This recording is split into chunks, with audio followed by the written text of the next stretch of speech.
हिंदी में यूपीएससी की तैयारी से संबंधित प्रोग्राम्स को देखने के लिए सब्सक्राइब करें स्टडी IQIAS हिंदी। नमस्कार, मैं हूं ओम द्विवेदी। स्वागत करता हूं आपका स्टडी IQIAS हिंदी के इस प्लेटफॉर्म पे। और आज जो मैं टॉपिक आपके साथ चर्चा करने वाला हूं वो है ग्लोबल स्टॉकटेक रिपोर्ट के बारे में, है ना। ये पेरिस क्लाइमेट एग्रीमेंट ग्लोबल स्टॉकटेक, है ना, किस चीज से संबंधित है ये रिपोर्ट, इस पर हम चर्चा करेंगे। और हाल ही में अभी जो न्यूज आई है वो ये है कि इसने जो रिपोर्ट जारी की है उसका एनालिसिस है। ठीक है, क्या है, देखिए, analysing the global stocktake report. ठीक है, तो इसके बारे में हम आज विस्तार में चर्चा करने वाले हैं, क्योंकि इसके तार किससे जुड़े हुए हैं, पेरिस क्लाइमेट समिट से भी जुड़े हुए हैं, जिसके तहत हमने ये डिसाइड किया था कि आपका जो ग्लोबल टेम्परेचर है वो हम 1.5 डिग्री सेल्सियस, कब से, प्री इंडस्ट्रियल एरा से कंपैरिजन में 1.5 डिग्री सेल्सियस से ज़्यादा नहीं करने देंगे। ज़्यादा से ज़्यादा हम 2 तक उसको लेके जाएंगे, 2 से ऊपर तो कैसे भी नहीं करने देंगे, लेकिन रिपोर्ट तो कुछ और ही कह रही है। ठीक है, इसके बारे में हम विस्तार में चर्चा करेंगे, देख लेते हैं।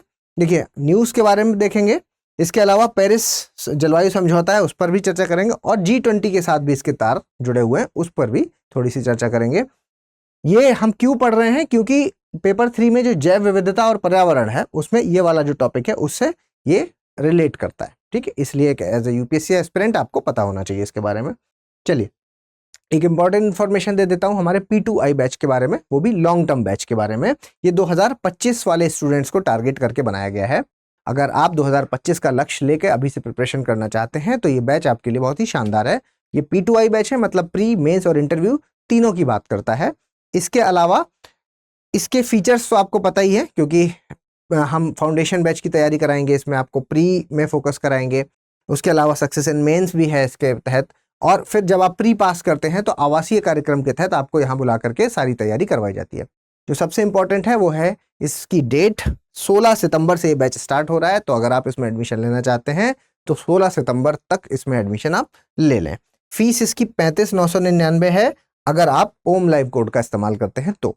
ठीक है, ओम लाइव कोड का इस्तेमाल कीजिए और सबसे कम दामों में ये जो आपका कोर्स है उसको आप परचेज कर पाएंगे। ठीक है, चलिए शुरू करते हैं। और सबसे पहले मैं आपको थोड़ा सा इसका बैकग्राउंड वगैरह समझा देता हूं, ताकि पूरी न्यूज़ आपको कंप्लीटली समझ में आ जाए। देखिए, ग्लोबल स्टॉकटेक रिपोर्ट,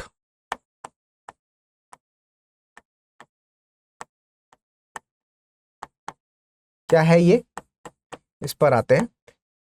इससे पहले मैं शुरुआत में आपको ये बताना चाहता हूं कि आपको पता है कि 2015 में हमने पेरिस समिट हुई थी ना। और ये किसकी समिट होती है, ये है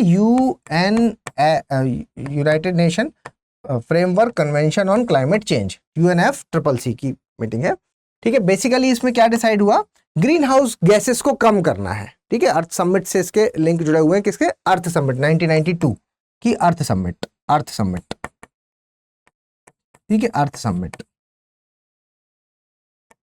ठीक है, 1992 वाली से, जो इसमें क्या हुआ था, ग्रीन हाउस गैसेस को कम करने की तो बात हुई थी, ग्रीन हाउस गैसेस को के उत्सर्जन को कम करना है। ठीक, मेनली ये बात हुई।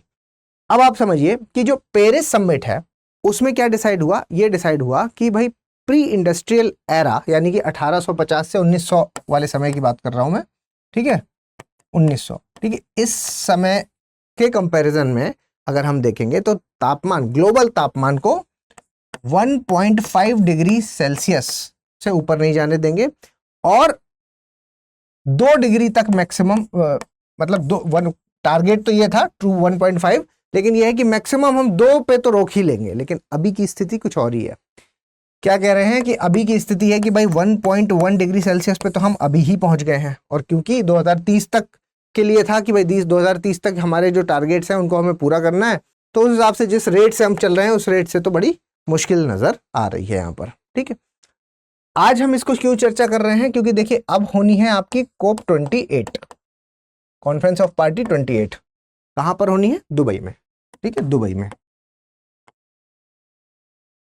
ठीक है, दुबई में कॉन्फ्रेंस ऑफ पार्टी 28 होनी है, जिसमें, जो कि बहुत ही विशेष होने वाली है, ठीक है, क्यों होने वाली है बहुत ही विशेष, इसलिए होने वाली है क्योंकि यहाँ पर ये ये तो पता चल गया है कि देखो स्थिति ऐसी है कि बहुत तेजी के साथ बढ़ रहे हैं, ठीक है, बहुत तेजी के साथ बढ़ रहे हैं। 1.1 डिग्री सेल्सियस हम ऑलरेडी अचीव कर चुके हैं और आने वाले समय में और तेजी के साथ, जिस हिसाब से चीजें चल रही हैं उस हिसाब से और तेजी के साथ हम इसको अचीव करेंगे। तो ये पर रोक लगानी है और जिस पर कि ये सेशन जो है वो ये जो COP28 है इस पर पूरी चर्चा की जाएगी, जिसमें कहा गया है कि अपने अपने टारगेट जो अभी हैं, अभी के जो हमारे अपने अपने टारगेट हैं उनको क्या करना है, 3 गुना करने की जरूरत है, ठीक है।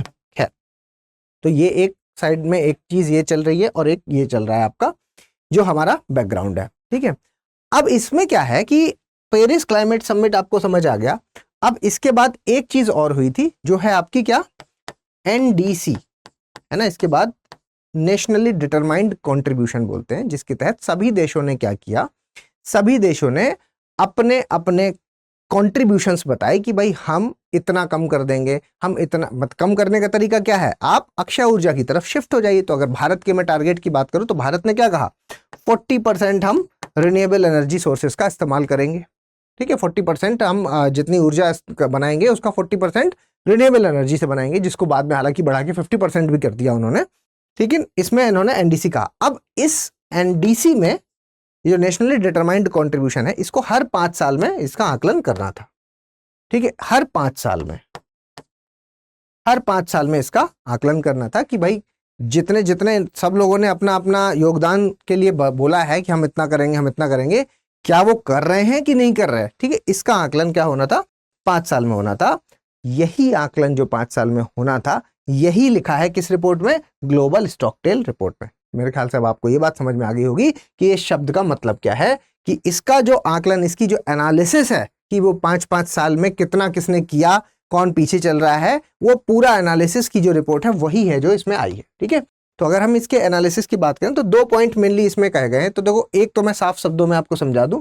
पहला पॉइंट इसमें सीधे सीधे कह रहे हैं कि जिस रेट से अभी आप चल रहे हैं, है ना, क्या कि जिस रेट से अभी चल रहे हैं उससे तो हो नहीं पाएगा, ठीक है, उससे तो नहीं हो पाएगा।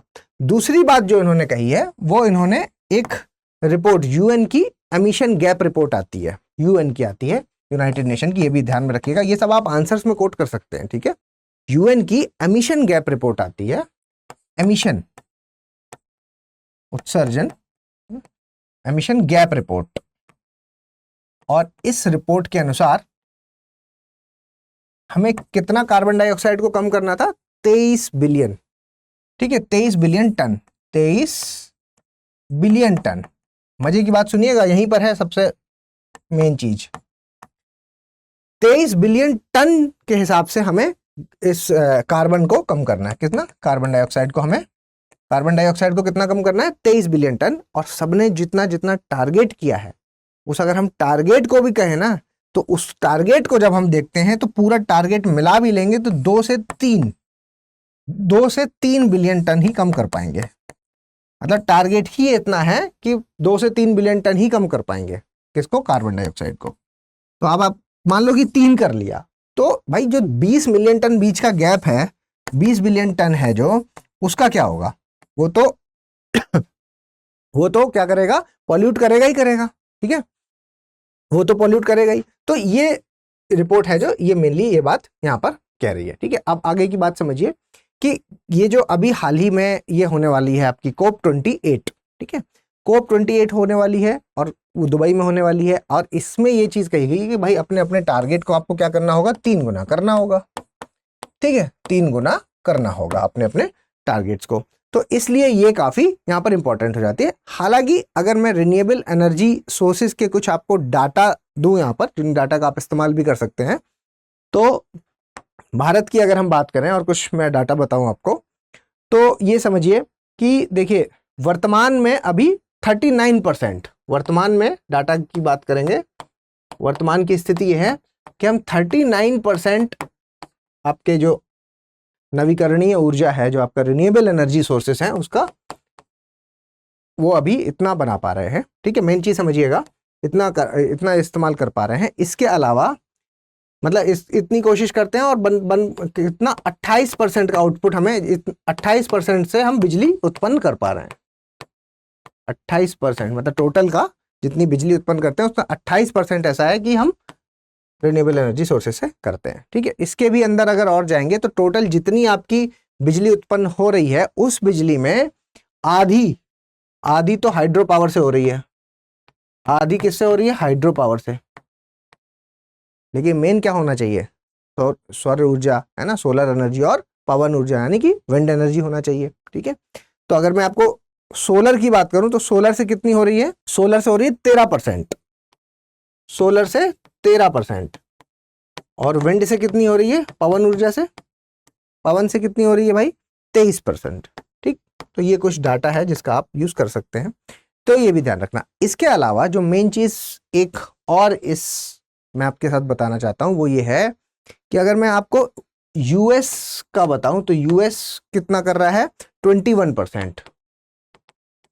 ठीक है, रिन्यूएबल एनर्जी सोर्सेस से जो वो इलेक्ट्रिसिटी प्रोड्यूस कर रहा है वो 21% है।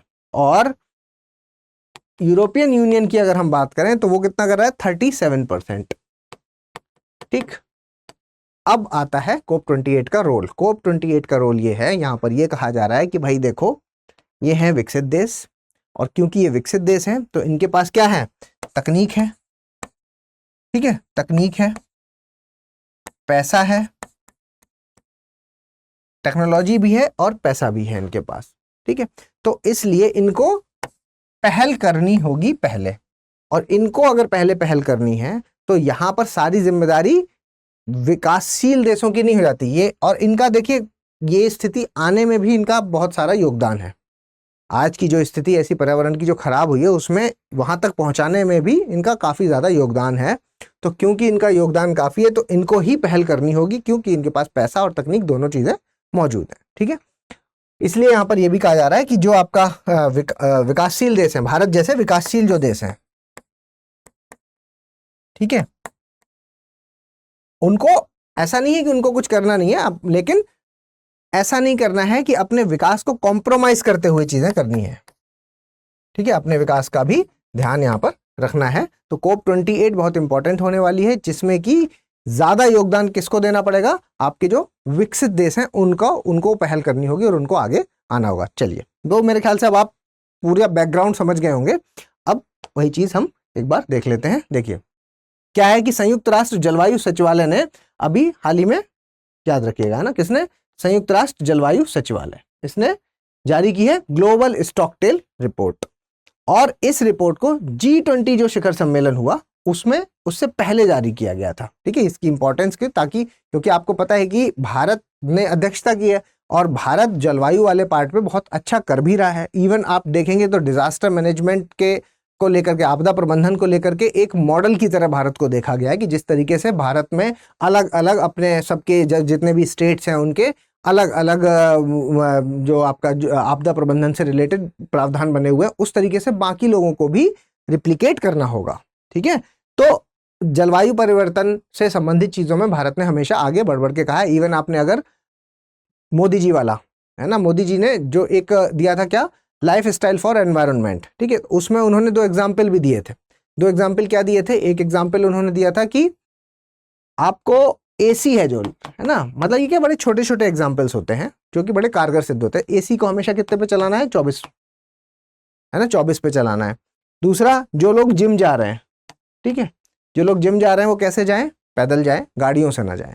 ठीक है, तो इस तरह की चीजों को अगर हम अपनी लाइफ स्टाइल में डाल देंगे, है ना, ध्यान रखेंगे उन चीजों का कि अननेसेसरी अगर हम व्हीकल चला रहे हैं तो उससे जो होने वाला प्रदूषण है उसको हम रोकेंगे। ठीक, तो ओवरऑल इन सब चीजों से क्या समझ आता है? इस सब चीजों से भारत का रुख समझ आता है कि पर्यावरण को लेकर के कितना सीरियस है भारत। खैर, तो इससे पहले इसको दिया था और उसमें 17 प्रमुख निष्कर्ष हैं इस रिपोर्ट में। ठीक है, उद्देश्य क्या है? 2015 के बाद से जो ग्रीन हाउस गैस उत्सर्जन है उस पर अंकुश लगाने में देशों की प्रगति का आकलन करना, ये इसका मेन उद्देश्य है।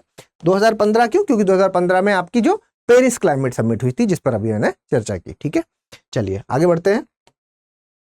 आगे देखिए, ग्लोबल स्टॉकटेल पेरिस जलवायु परिवर्तन समझौते के लक्ष्यों को पूरा करने की दिशा में कहां तक प्रगति हुई है, ये सारा विवरण है जो ये प्रस्तुत करता है। मतलब वही जो मैंने आपको NDC के बारे में बताया, नेशनली डिटरमाइंड कंट्रीब्यूशन, सबका नेशनली डिटरमाइंड कंट्रीब्यूशन है, जिसके तहत सबने ये बताया है कि हम इतना करेंगे, हम इतना करेंगे, तो उसका पूरा आकलन करने का काम इसका है। ठीक है, ये हर 5 साल में होता है। और संयुक्त राष्ट्र जलवायु परिवर्तन सम्मेलन जो कि COP 28 है, उसका पहला स्टॉकटेल होने वाला मतलब वो समाप्त होने वाला है। ठीक है, तो इसलिए ये इंपॉर्टेंट हो जाती है। स्टॉक मतलब ये नाम अगर आ जाए तो ऐसा ना हो कि आपको कुछ अनजान सा लगे, समझ जाइएगा कि ये आकलन करता है किसको, जो आपका जो पेरिस में साइन किया था हम लोगों ने, जो पेरिस जलवायु सम्मेलन में के तहत जो चीजें फाइनल हुई हैं उनका आकलन करने का काम इसका है। ठीक है, आगे बढ़े, आगे देखिए, प्रमुख निष्कर्ष को देख लेते हैं। दुनिया पेरिस समझौते के लक्ष्यों को प्राप्त करने में पीछे है ना। जैसा मैंने आपको बताया कि 1.1 डिग्री सेल्सियस तक तो हम अभी पहुंच गए हैं, और हमने कहा था कि 1.5 से ऊपर जाने नहीं देंगे, जबकि अभी हमने तेजी पकड़ रखी है। पेरिस समझौते के अनुरूप 23 बिलियन टन, ये वही की कटौती की थी आवश्यकता। ठीक है, मतलब जो मैंने आपको यूएस की एमिशन गैप रिपोर्ट बताई थी आपको, है ना, यूएन की क्या emission gap report, emission gap report, ये उसी के अनुसार है। कितना करना था, 23 बिलियन टन हमें कम करना था कार्बन डाइऑक्साइड, और कर कितना पा रहे हैं, 2 से 3 बिलियन टन ही कर पा रहे हैं। ठीक है, सरकारों को जीवाश्म ईंधन वाले व्यवसायों को खत्म करने की जरूरत है। एक सजेशन के तौर पे दिया है कि भाई जहां पे भी आप कोल को यूज करते हो, जहां पर भी आप गैस को यूज करते हो, जहां पर भी आप ऑयल को यूज करते हो, मतलब तेल, गैस और आपका जो कोयला है, इन सब चीजों को जहां आप यूज कर रहे हो, उनको उस तरह के जो व्यवसाय है उनको बंद करने की आवश्यकता है। ठीक है, आगे बढ़े, देखिए वैश्विक तापमान है जो 2.4 से 2.6 डिग्री सेल्सियस के बीच होने की उम्मीद है। ठीक है, जहां पे मैक्सिमम था कि 2 से ऊपर तो कैसे भी नहीं निकलने देंगे, तो उम्मीद की जा रही है कि 2.4 2.6 तक पहुंच जाएगा। 2050 तक शुद्ध शून्य CO2 उत्सर्जन तक पहुंचने के लिए ग्रीन हाउस गैस उत्सर्जन में करनी होगी 2019 के स्तर में 84% की कमी। ठीक है, टारगेट ही अपने आप में इतना ज्यादा है, 84% की कमी करनी होगी, तभी तो वहां पे 3 गुने की बात की जा रही है। ठीक है, कि 3 गुना तक हमको कम बढ़ाने होंगे अपने अपने टारगेट सबको। ठीक है, तो सौर और पवन जैसे जो नवीकरणीय ऊर्जा है, स्रोत है, उनको हमें बढ़ावा देना होगा, और ये जो आपका कोयला हो गया, गैस हो गया, आपका जो तेल हो गया, इन सब चीजों को हमें रोकना होगा। ठीक है, पेरिस जलवायु समझौता देख लेते हैं एक बार। इसमें क्या था कि ये आपका, जैसे मैंने बताया आपको, UNFCCC मतलब United nation framework convention on climate change. ठीक है, इसका जो जलवायु सम्मेलन COP 21 था, ये भी याद रखिएगा कि ये 2015 में जो पेरिस समिट हुई, ये कौन सी थी, COP 21 थी, कॉन्फ्रेंस ऑफ पार्टी 21, अभी 28 होने वाली है। ठीक है, इस सम्मेलन में ऐतिहासिक पेरिस समझौते को अपनाया गया था, और इसमें कितने देश थे, 195 देश शामिल थे। ठीक है, और कब से लागू हो गया था, 15 का है, और 16 से ये लागू हो गया था। आगे देखते हैं, COP 28 का है जो, इसके बारे में तो मैं आपको बता ही चुका हूं कि ये दुबई में होने वाला है, दुबई में होने वाला है, और आपका जो 28वां है, याद रखिएगा, और कब से कब तक, 30 नवंबर से 12 दिसंबर तक ये चलेगा। ठीक है, और G20 वाली जो बात है वो आपको पता है कि G20 की अध्यक्षता किसने की, भारत ने की है। ठीक है, भारत ने इसकी अध्यक्षता की है, और ये 18वें G20 शिखर सम्मेलन का आयोजन जो भारत में पहली बार ही भारत में हुआ था। ठीक है, 9 से 10 सितंबर 2023 नई दिल्ली में हुआ, और नई दिल्ली डिक्लेरेशन अपनाया गया इसको। ठीक है, दिल्ली डिक्लेरेशन में ग्लोबल स्टॉकटेल का भी जिक्र किया गया था। ठीक, तो इसको इसके साथ भी मतलब भी लिंक है, क्योंकि यहाँ से ये पता चल रहा है कि भारत कितना ज्यादा पर्यावरण के मामले में अपना रुख कैसा रखता है। ठीक है, वहां पर G20 जिसकी भारत अध्यक्षता कर रहा है, उसमें भी ग्लोबल स्टॉकटेल की रिपोर्ट है, इसको डिस्कस किया गया था वहां पर। ठीक है, चलिए अब आपके लिए एक क्वेश्चन है जो आप मुझे कमेंट बॉक्स में बताएंगे। ग्लोबल स्टॉकटेक रिपोर्ट को निम्न में से किस संस्था द्वारा जारी किया जाता है, बताइए। ये प्री का क्वेश्चन है, एक मेंस का भी दूंगा, जो आपको कमेंट बॉक्स में मुझे लिख के देना है। क्या है, संयुक्त राष्ट्र पर्यावरण कार्यक्रम UNEP के द्वारा, संयुक्त राष्ट्र जलवायु सचिवालय UNSC के द्वारा, वैश्विक पर्यावरण सुविधा GEF के द्वारा, या प्रकृति के संरक्षण के लिए अंतर्राष्ट्रीय संघ IUCN के द्वारा। बताइए इसका आंसर जल्दी कमेंट बॉक्स में। इसके अलावा एक मेंस का क्वेश्चन भी देख लीजिए। ग्लोबल स्टॉकटेक रिपोर्ट के मद्देनजर वैश्विक पेरिस जलवायु समझौते के बारे में विस्तार से बताइए, यह कहां तक सफल रहा है। ठीक है, in the wake of global stocktake report elaborate about global Paris climate agreement, how far it has been successful. ठीक है, इसके बारे में आपको मुझे कमेंट बॉक्स में बताना है। ठीक है, तो ये इन्फॉर्मेशन थी जो मैं आपके साथ शेयर करना चाहता था। अगर आपको पसंद आई है तो प्लीज़ लाइक, शेयर और सब्सक्राइब कीजिए। इसके अलावा अगर आप ये पीडीएफ चाहते हैं तो मैं अपने टेलीग्राम पर शेयर कर दूंगा, जिसके लिए आपको ओम द्विवेदी स्टडी IQ करके मेरे साथ जुड़ना होगा इस टेलीग्राम पर, या इस QR कोड के तहत को स्कैन करके भी आप जुड़ सकते हैं। ठीक है, जल्दी मिलेंगे अगले लेक्चर में, तब तक के लिए धन्यवाद। हिंदी में यूपीएससी की तैयारी से संबंधित प्रोग्राम्स को देखने के लिए सब्सक्राइब करें स्टडी IQ IAS हिंदी।